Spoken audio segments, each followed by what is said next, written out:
में इतने हावी होंगे। और जब बहुत दर्द हो ना, हमेशा दूसरे के पर्सपेक्टिव से भी सोच के देखिए कि उसको ऐसा क्यों करना पड़ा, क्या पता कोई मजबूरी हो, कभी कभी होती है। मैं बुद्ध की मजबूरी सोच के परेशान होता हूँ कई बार, और फिर मैं सोचता हूँ कि काश यशोधरा जैसा व्यक्तित्व सबका होता। बुद्ध की रियल कहानी क्या है शायद किसी को नहीं पता। मैं जिस कहानी की बात कर रहा हूँ, मैथिली शरण गुप्त नाम के एक बड़े प्रसिद्ध कवि ने यशोधरा नाम की पुस्तक में वो कहानी लिखी है, भूमिका में जिक्र किया। बुद्ध बचपन से ही थोड़े से वैरागी किस्म के व्यक्ति थे। उनकी कुंडली देख के एक ज्योतिषी ने बताया भी था। माता पिता बहुत परेशान थे, शुद्धोधन उनके पिता का नाम था। माता पिता ने बहुत कोशिश की कि इस बच्चे का मन विरक्त न हो, अच्छा महल बनवाया, सारी सुविधाएं दी।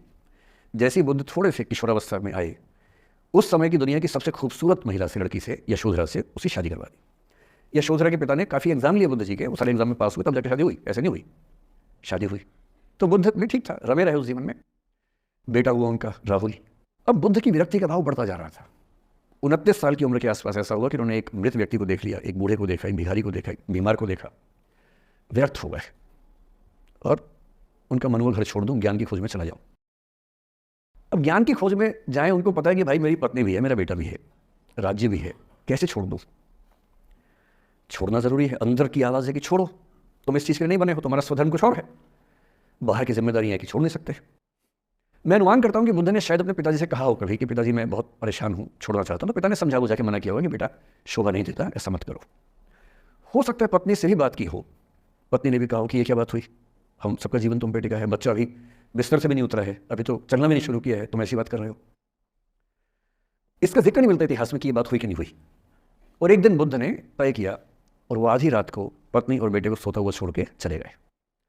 इसको बौद्ध परंपरा में महाभिनिष्क्रमण कहते हैं, बुद्ध का अपने घर से निकल जाना। अब बुद्ध चले गए, लेकिन मैथिली शरण गुप्त यशोधरा के पर्सपेक्टिव से बुद्ध को देख रहे हैं। यशोधरा बहुत परेशान है, भाई पति चला गया है, बच्चे का पिता चला गया, मजाक थोड़ा है। राजा परेशान है कि उनका उत्तराधिकारी चला गया है। यशोधरा इतनी परेशान है, बहुत लंबे समय तक छंद आते रहते हैं कि वो कितनी बेचैन है, कितनी परेशान है। लेकिन यशोधरा की सबसे बड़ी परेशानी इस बात से नहीं कि बुद्ध चले गए, इस बात से है कि बिना बताए चले गए, भरोसा नहीं किया। और वो अपनी सहेली से कहती है, सिद्धि हेतु स्वामी गए, यह गौरव की बात, मुझे गर्व है कि मेरा पति इतने महान काम के लिए गया है। सिद्धि हेतु स्वामी गए, यह गौरव की बात, पर चोरी चोरी गए, यही बड़ा व्याघात। सखी सखी वो मुझसे कहकर जाते, कह तो क्या वो मुझको अपनी पथ बाधा ही पाते, क्या मैं रास्ता रोकती उनका? उसके मन में ये मलाल है कि बिना बताए चले गए। वो इस भाव को लेट गो नहीं कर पा रही है, परेशान है। फिर बुद्ध को ज्ञान मिला 6 साल की तपस्या के बाद, बोधिगया में बोधि वृक्ष के नीचे ज्ञान मिला, बात फैल गई। जो 5 शिष्य बुद्ध को छोड़ के भाग गए थे उनके बुरे वक्त में, उन्हीं 5 को बुद्ध ने सबसे पहले ज्ञान दिया सारनाथ में, जिसको धर्म चक्रवर्तन कहते हैं। बुद्ध की ख्याति बढ़ने लगी। शुद्धोधन ने बुद्ध के पास, अपने बेटे के पास, कई लोगों को भेजा ये कहने के लिए कि भाई यहाँ भी तो आओ, हमसे भी तो मिलो। बुद्ध का ऐसा प्रताप था कि जो उनके पास जाता वो बुद्धम शरणम गच्छामि हो जाता, वापस ही नहीं आता। तो फिर शुद्धोधन ने बुद्ध के बचपन के एक दोस्त को ये कह के भेजा, भैया मैं जानता हूँ तुम वापस नहीं आओगे, पर प्रभावित होने से पहले बोल देना कि पापा याद कर रहे थे। तो वो गया, उससे वायदा निभाया, हो तो गया, बुद्ध के संग में दीक्षित हो गया, पर वायदा निभा दिया। तो बुद्ध ने कहा जरूर जाऊँगा, पिताजी की आज्ञा जाऊँगा ही जाऊँगा। बुद्ध पहुँचे अपने कपिल वस्तु, जो अपना इलाका था वहाँ पहुँचे। पूरे कपिल वस्तु में, नेपाल सिद्धार्थ नगर से नेपाल जाएंगे तो नेपाल बॉर्डर पे कपिल वस्तु है, मैं देखने गया था वो जगह जहाँ बुद्ध पैदा हुए थे, बड़ा सुंदर स्थान है, आप भी जाकर देखेंगे अभी। तो बुद्ध पहुंचे, रात को एक धर्मशाला में रुके। अब वहाँ हल्ला मच गया कि राजा का बेटा धर्मशाला में। बुद्ध ने कहा भाई मैं देखो राजा का बेटा बन के नहीं आया हूँ, मैं बुद्ध बन के आया हूँ। सुबह उठ के भिक्षा मांगने लग गए उस इलाके में, अपने पिता के राज्य में।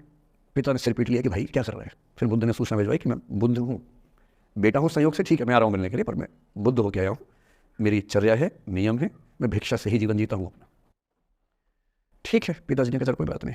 फिर बुद्ध गए पिता से मिलने, पिता से मिले, सबसे मिले भरी सभा में, लेकिन यशोधरा नहीं आई मिलने के लिए, लेट गो नहीं कर पा रहे थे। उसके मन में दर्द था, छुप के क्यों गया, बता के जाता। बुद्ध ने पूछा पिता से कि यशोधरा कहाँ है, तो बोले कि वो कह रही है कि अगर बुद्ध मिलना चाहेंगे तो खुद ही मिलने आएंगे मुझसे, मैं क्यों जाऊँगी भाई, आत्मसम्मान भी तो कोई चीज़ है, मैं क्यों मिलने जाऊँगी। तो बुद्ध मिलने गए। सोचिए कमरे में यशोधरा बैठी है, राहुल साथ में। अब राहुल थोड़ा सा बड़ा हो गया है, 6-7 साल का है। बुद्ध गए हैं। अब आपके मन में है कि बुद्ध वहाँ जाके बोलेंगे सॉरी मैंने गलत किया, I hurt you, I really feel sorry. Buddha है वो बुद्ध, वहाँ जाके क्या बोल रहे पता है, भिक्षाम देही, भिक्षा दो। और यशोधरा कितनी महान महिला रही होगी, उसने अपने बेटे का हाथ बाप के हाथ में दे दिया। लेट गो का इससे महान उदाहरण दुनिया के इतिहास में नहीं है कि चलो आखिर तुमने आके झुक के कुछ मांगा तो सही। उसकी जितनी ईगो थी, अहंकार था, सब विगलित हो गया। और जो औरत परेशान थी कि मुझसे बिना बताया गया, उसने अपने बेटे को दे दिया कि इसको लेके जाओ, क्योंकि मैं जानती हूँ कि तुम महान काम कर रहे हो, और तुम महान काम कर रहे हो तो मैं क्यों बीच में आऊँगी भाई। मेरा पति महान काम कर रहा है तो मुझे खुशी होनी चाहिए, और तुम्हारी उस खुशी में मैं क्यों पीछे हटूँ। बस मुझे भरोसे में लेके जाते तो और खुश होती। ऐसी दूसरी कहानी